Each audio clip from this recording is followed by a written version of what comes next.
نحمده ونصلي على رسوله الكريم أما بعد أعوذ بالله من الشيطان الرجيم بسم الله الرحمن الرحيم اهدنا الصراط المستقيم صراط الذين أنعمت عليهم۔ اس سے قبل ہم نے ابتدائی آیات میں جو ہے ترجمہ اور تجوید کے متعلق الحمدللہ ہم نے جو ہے بات مکمل کر لی کہ حروف کو کس طرح ادا کرنا ہے اور کہاں سے کون سا حرف ادا ہو رہا ہے۔ تو یہ ہم نے جو ہے نا یہاں تک الحمدللہ ہم نے پڑھ لیا تھا۔ الحمدللہ رب العالمین الرحمن الرحیم، یعنی عین اور حا کی آواز گلے کے درمیان سے نکالنی ہے۔ اس میں جو ہے نا عام طور پر عموماً لوگ غلطی کرتے ہیں، حرف کو چینج کر لیتے ہیں، حا کی جگہ ہا کی آواز نکالتے ہیں اور عین کی جگہ حمزہ کی آواز نکالتے ہیں۔ اور پھر ترجمہ بھی جو ہے نا اس کا ہم نے پڑھ لیا کہ تمام تعریفیں اللہ کے لیے ہیں جو تمام جہانوں کو پالنے والا ہے، الرحمن الرحیم، بڑا مہربان نہایت رحم کرنے والا ہے۔ اس کے بعد قیامت کے دن کا جو ہے نا اقرار ہے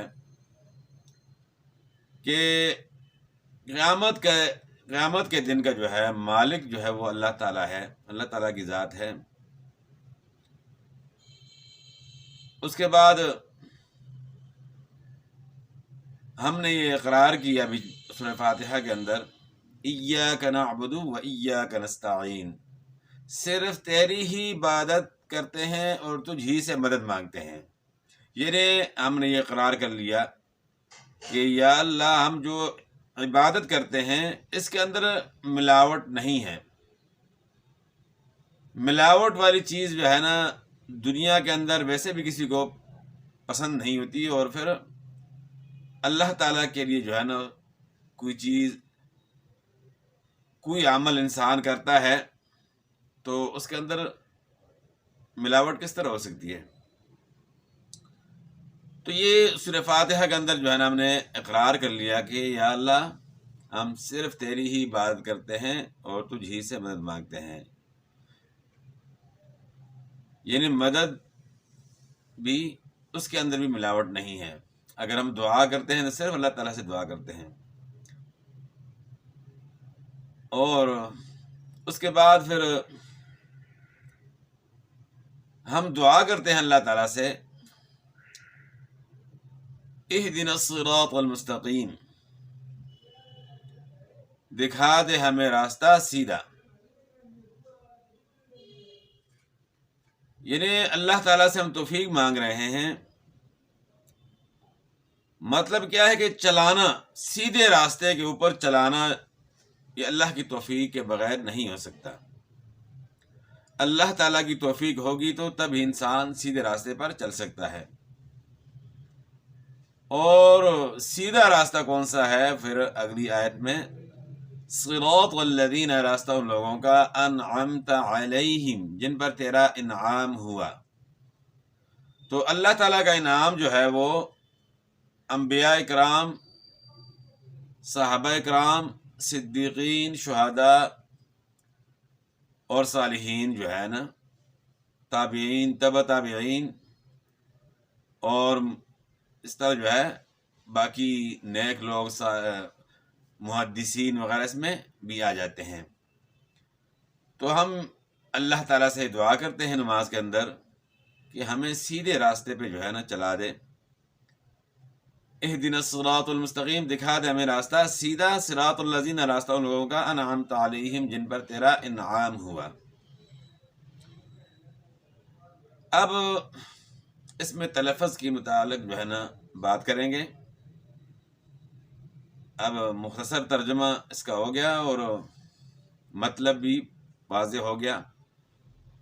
تو اہدی پڑھنا ہے ہم نے، ایدی نہیں پڑھنا۔ ہا کو جو ہے گلے کے آخر سے صحیح طریقے سے ادا کرنا ہے، یعنی ایدنا نہیں پڑھنا، اہدنا پڑھنا ہے، اہدنا الصراط المستقیم، اہدی۔ حمزہ اور ہا دونوں جو ہے گلے کے آخر سے ادا ہوتے ہیں، اور صاد کو جو ہے نا آپ نے موٹا کرنا ہے. صاد، حمزہ اور ہا کا جو ہے نا مخرج تو گلے کا آخر ہے، اور نون کا مخرج جو ہے زبان کا کنارہ اور سامنے والے اوپر کے دانتوں کے مسوڑے ہیں.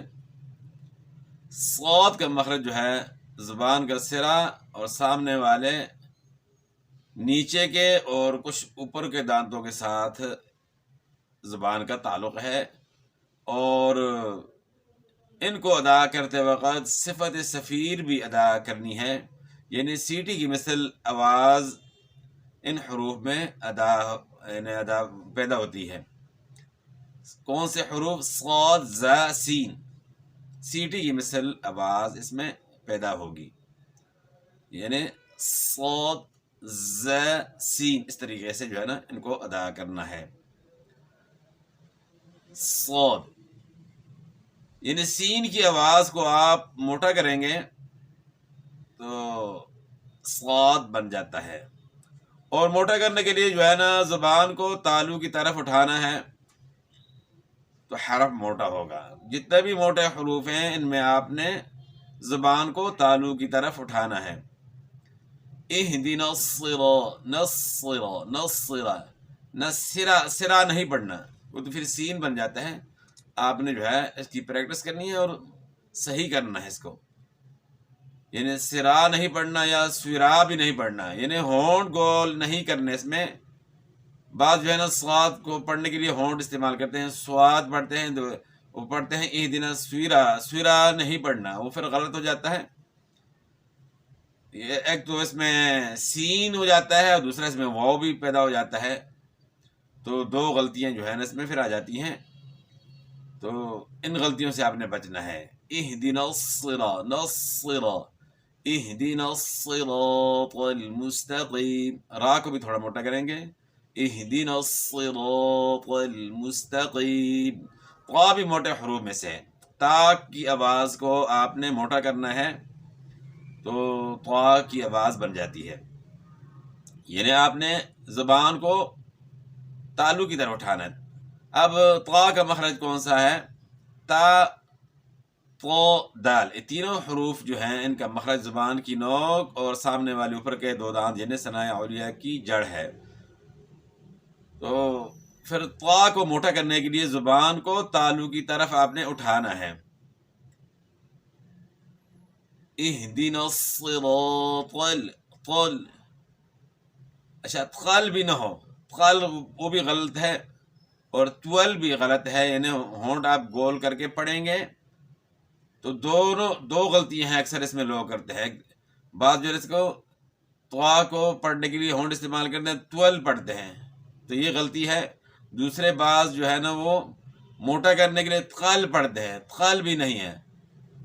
زبان کو تالو کی طرف جو آپ اٹھائیں گے اس سے جو حرف کی آواز موٹی ہوگی وہ والی آواز مراد ہے موٹا کرنے کے لیے. طا، طا، طا. اہدنا الصراط المستقیم، مستقیم، مستقیم نہیں پڑھنا. کاف الگ حرف ہے اور قاف الگ حرف ہے. قاف کا مخرج جو ہے وہ زبان کی جڑ اور اوپر کے تالو سے ہے، اور کاف کا مخرج جو ہے وہ تھوڑا سا منہ کی طرف جو ہے، زبان کی جڑ اوپر کے تالو سے ذرا منہ کی طرف ہٹ کر ہے، یعنی زبان کی جڑ کا ایک وہ حصہ جو گلے کی طرف ہے، اس کو اوپر آپ تالو کے ساتھ لگائیں گے تو موٹا قاف ادا ہوگا، اور دوسرا زبان کی جڑ کا وہ حصہ جو منہ کی طرف ہے اس کو اوپر تالو کے ساتھ لگائیں گے تو چھوٹا قاف ادا ہوگا. یہ فرق ہے. تو دونوں جو ہے نا الگ الگ ہیں، دونوں کا مخرج جو ہے وہ الگ الگ ہے، قریب المخرج ہیں، تو اس وجہ سے لوگ اس میں غلطی کرتے ہیں، قاف کی جگہ کاف ہی پڑھتے ہیں. تو آپ نے قاف، جہاں قاف ہے اس کو آپ نے موٹا کرنا ہے، قاف پڑھنا ہے، کاف نہیں پڑھنا، ورنہ معنی جو ہے وہ غلط ہو جائے گا. مستقیم پڑھنا ہے، مستقیم، قیم. اہدنا الصراط المستقیم، اہدنا الصراط. صاد کو موٹا کرنا ہے، طا کو بھی اور قاف کو بھی. تین حروف جو ہے اس آیت کے اندر جو ہے نا آپ نے ان کو موٹا کرنا ہے. تین حروف کون سے؟ صاد، طا اور قاف، اور را کو بھی جو ہے نا تھوڑا موٹا کرنا ہے. اہدنا الصراط المستقیم، مستقیم، دکھا دے ہمیں راستہ سیدھا.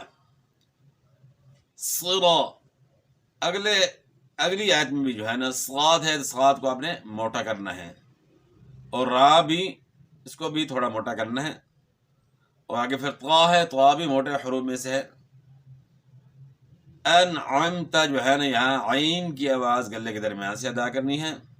علیہم، اچھا انعمت علیہم، یہاں جو ہے نا واضح کر کے پڑھنا ہے انعمت علیہم،